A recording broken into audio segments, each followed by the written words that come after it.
یا رسول اللہ تازی کھجوریں پکیاں قبول کریں. حضور نے ایک کھجور اٹھائی، صاف کی، کھائی، باقی ایک ایک صحابہ کو بانٹی. حضرت علی کہتے ہیں 15-16 صحابہ کے بعد میرا بھی نمبر لگا. کھجور کھائی. کھجور کا نہیں، دست مصطفیٰ کا بڑا مزہ تھا. کہتے ہیں بڑا ہی مزہ آیا. ابھی میں کھجور کھا ہی رہا تھا کہ مسجد نبوی میں اذان ہو گئی. مولا علی فرماتے ہیں آنکھ کھل گئی. اٹھ میں گیا پر کھجور کا ذائقہ میرے منہ میں ابھی بھی موجود تھا.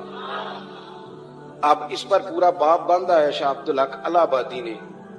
وہ کہتے ہیں کہ حضور جس کو خواب میں کوئی چیز دیتے ہیں وہ حقیقت میں بھی اسے دیتے ہیں.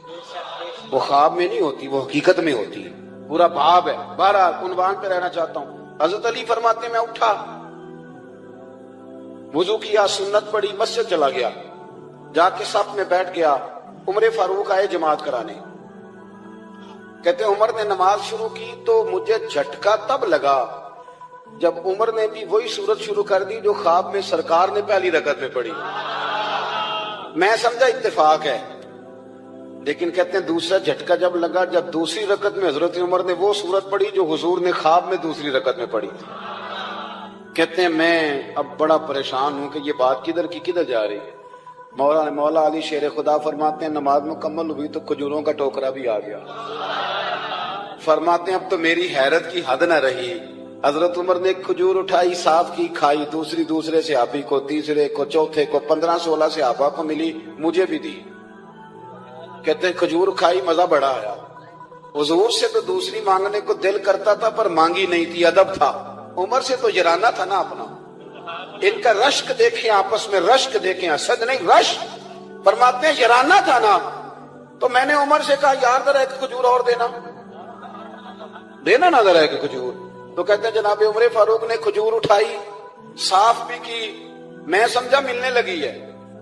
اٹھائی بھی، صاف بھی کی، اور دوسرے صحابی کی طرف ہاتھ بڑھایا. میری طرف دیکھ کے ہلکا سا مسکرائے. فرمانے لگے علی ایسے نہ کر، اگر رات کو نبی پاک سے دوسری لیتا تو میں بھی سویرے تجھے دوسری دے دے. حضور سے دوسری لی نہیں، نبی پاک سے دوسری مانگی نہیں تو میں کیسے دے دوں. خواب میری وچ آیا سی ماہی تو میں او دے گل وچ پا لئیاں باواں. ڈر دی ماری اکھ بھی نہ کھولا. ڈر دی ماری، میں ڈر دی ماری اکھ کیونکہ آئی یہ رات وصال دیوالی. ربا اے رات مکن نہ دیویں، اے رات مکن نہ دیویں. ڈر دی ماری میں اکھ بھی نہ کھولاں کتے پھر بچھڑ نہ جاواں. میرے رسول پاک کے غلام رشک کرتے تھے، رشک. حضرت علی کہتے ہیں میں رویا تو عمر بھی رو پڑے. کہنے لگے علی جو رات تجھے نواز کے گئے وہ میرے اوپر بھی کرم فرما کے گئے. رشک کریں خدا را، چھوڑ دیں حسد کرنا. حضرت عمر جب نعرہ لگاتے نا تو کیسے کس طرح کانپتے. سفیر آتے روم کے ملنے کے لیے تو کہتے جاؤ عمر نفل پڑھ رہے ہیں، ٹائم کوئی نہیں. ایک دن اندر میٹنگ ہو رہی تھی، حضرت عمر میٹنگ میں بیٹھے تھے. آپ کے بیٹے ملنے آئے عبداللہ ابن عمر. ابا جی اندر آ جاؤ. فرمایا دروازے پہ کھڑا ہو، میں ضروری بات کر رہا ہوں، اندر نہ آنا. جناب عبداللہ ابن عمر کہتے ہیں میں دروازے پہ کھڑا ہو گیا. تھوڑی دیر گزری تو امام حسین بھی آ گئے. ایک حدیث میں، ایک روایت میں امام حسن کا لفظ بھی ہے. امام حسین آئے، آ کے عبداللہ ابن عمر سے کہنے لگے عمر فاروق اندر ہے؟ تو کہا وہ اندر تو ہے. تو کہا آپ کیوں دروازے پہ کھڑے؟ کہنے لگے ابا جی نے کہا ہے یہاں انتظار کرو، میں کوئی ضروری بات کر رہا ہوں. لیکن شہزادے میرے لیے کہا ہے، میرے لیے آپ جانا چاہیں تو چلے جائیں. امام حسین کہنے لگے امیر المومنین کوئی بات کر رہے ہوں گے، میں ظہر کے وقت مسجد میں مل لوں گا. ظہر کا ٹائم آئے گا نا تو میں مسجد میں مل لوں گا. یہ کہہ کے چلے گئے. حضرت عمر باہر آئے تو حضرت عبداللہ ابن عمر سے کہا کہ کوئی آیا تو نہیں؟ عرض کی حضور حسین ابن علی آئے. حسین ابن علی. تو کہا اندر کیوں نہیں بھیجا؟ کہا میں نے کہا تھا بے شک چلے جائیں، لیکن وہ کہہ رہے تھے کہ میں ظہر کے وقت مسجد میں مل لوں گا. تو سیدنا عمر فاروق فرمانے لگے عبداللہ تجھے تیری مار ہوئے، حسین کو کیوں واپس بھیجا؟ پھر عمر دنیا داروں کے سامنے ڈٹنا، کھڑا ہونا عمر پہ ختم ہے، لیکن جو اندر کی بات ہے نا، روح کی، جو عقیدت کی بات ہے، جو وفا کا رشتہ ہے، اس کو کون سمجھے؟ یہ جو روح کی مجبوریاں ہیں، یہ جو وفا کی مجبوریاں ہیں، اسے لوگ کیا سمجھیں؟ انہیں کیا پتا کہ مرشد کے بیٹے کے پیر چومنے میں حسن کیا ہوتا ہے، انہیں کیا پتا کہ جب استاد کا بیٹا گھر میں آتا ہے تو دل کرتا ہے مکان بیچ کے اسے دے دیں، اس کے باپ کی نیکیاں بڑی ہیں۔ جناب عمر فاروق دوڑے گئے، امام حسین کے دروازے پہ دستک دی۔ امام حسین باہر، کہا شہزادے یار ملنے آئے تھے، بغیر ملے کیوں آ گئے؟ عرض کی کہ آپ مصروف تھے، آپ کے اپنے بیٹے بھی دروازے پہ کھڑے تھے تو میں واپس آ گیا۔ امام حسین کہتے عمر جذبات میں آ گئے، سر سے پگڑی گر گئی، کہنے لگے حسین میرے بیٹے کا اور حسین کا کیا مقابلہ؟ کیا اس کی ماں کا نام فاطمہ الزہرا ہے؟ کیا اس کی نانی کا نام خدیجہ الکبریٰ ہے؟ کیا اس کے نانے کا نام محمد مصطفیٰ ہے؟ اور پھر سر سے پگڑی اتری تھی، اپنے بال زور سے پکڑ لیے، کہنے لگے حسین میں نا مکے میں اونٹ چرایا کرتا تھا اور ڈنڈوں سے مار کھاتا تھا اپنے باپ سے، یہ جو آج ساری دنیا میں عمر کے نعرے لگتے ہیں یہ تیرے نانے کا صدقہ ہے۔ شہزادے میری وفا اور میری وفا میں جب تیرا دل کرے نا دوڑ کے آ جایا کر۔ عمر تو ایک دن امام حسین نے آ کے نا جناب فاروق اعظم سے کہا، خطبہ دے رہے تھے بچوں کی تبھی شروع میں، پتہ نہیں کیا بات آئی امام حسین کے دل میں، کہنے لگے عمر نیچے اترو، یہ میرے نانا کا منبر ہے۔ تو حضرت سیدنا عمر، سنو کبھی میرا بھی بچہ آ جائے تو میں کہتا ہوں اس کو پکڑو یار، بچوں کو تو نہیں نا جمعوں میں مطلب ذکر کیا جاتا، اترنا میرے نانے کا منبر ہے۔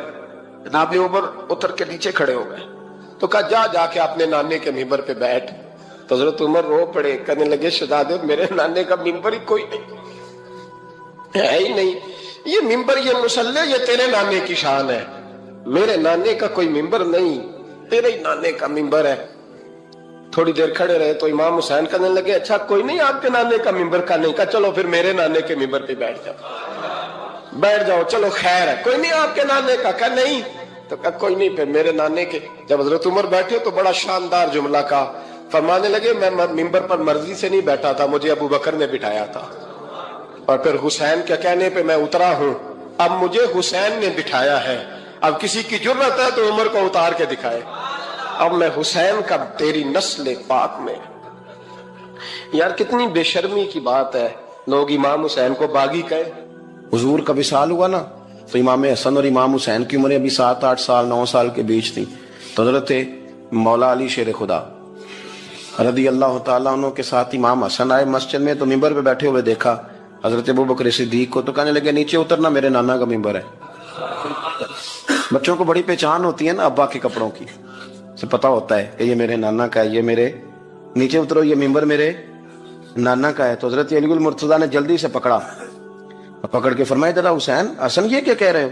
اب دیکھیں نا بچہ یہاں کسی کا شور کرے تو میں آپ کو جمعہ چھوڑ کے بچے کی تھوڑی سنوں گا، میں کہوں گا کہ بھائی ٹھیک ہو گیا بچے کو لے جاؤ ذرا اسے پیچھے کرو جمعے کے بعد بات کرتے ہیں، لیکن وہ تھے نا رسول اللہ کے نواسے، اور حضرت ابوبکر صدیق عظمت اور شان کو سمجھتے تھے، انہوں نے کہا نیچے اتریے میرے نانے کا منبر ہے، تو حضرت صدیق اکبر نیچے اتر کے کھڑے ہو گئے۔ تو ایک جملہ، باقی بزرگوں نے بھی بڑا کچھ لکھا ہے، پر یہاں ایک بات شاہ عبد العزیز محدث دہلوی نے لکھی ہے، حضرت صدیق اکبر رو پڑے، کہنے لگے حسن اگر منبر تیرے نانا کا ہے تو ابوبکر بھی تو تیرے نانا کا ہی ہے نا، یہ کو باہر سے تو نہیں نا آیا، یہ بھی تیرے نانا کا ہے۔ تو حضرت امام حسن ہنسنے لگے، فرمانے لگے ٹھیک ہو گیا بیٹھ جائے منبر پہ پڑھائیں جمعہ، سمجھ آ گئی ہے بات کی، پڑھائیں جمعہ، آپ کی بات کی مجھے سمجھ آ گئی ہے کہ اگر منبر نانا کا ہے تو ابوبکر بھی تو انہی کا ہے نا جناب صدیق اکبر۔ نبی پاک علیہ السلام تشریف فرما ہے، حضور کے صحابہ کی ایک جماعت بارگاہ میں بیٹھی ہے، حضرت صدیق اکبر بھی حضور کے بالکل قریب بیٹھے ہیں، وہ آج بھی حضور کے قریب ہی قریب بیٹھے، تو اچانک نہ محفل میں حضرت مولا علی شیر خدا تشریف لے آئے، باقی صحابہ بھی اٹھنا چاہ رہے تھے، کوشش ہو رہی تھی، لیکن پتہ ہے سب سے پہلے جگہ کم تھی، کو بندہ ذرا سرکتا یا جگہ بناتا تو جگہ بننا تھی، باقی بھی اٹھنا چاہ رہے تھے، لیکن سب سے پہلے حضرت صدیق اکبر اٹھے، حضرت مولا علی کا بازو پکڑ کے تھام کے حضور کے قریب بٹھایا، خود ذرا تھوڑے سے پیچھے ہو کے بیٹھ گئے، اب بولا نہیں کوئی، وہاں لوگ کم باتیں کرتے تھے، وہاں لوگ بولا ہے پائے نظر ہوش میں آ یہ کوہ نبی ہے،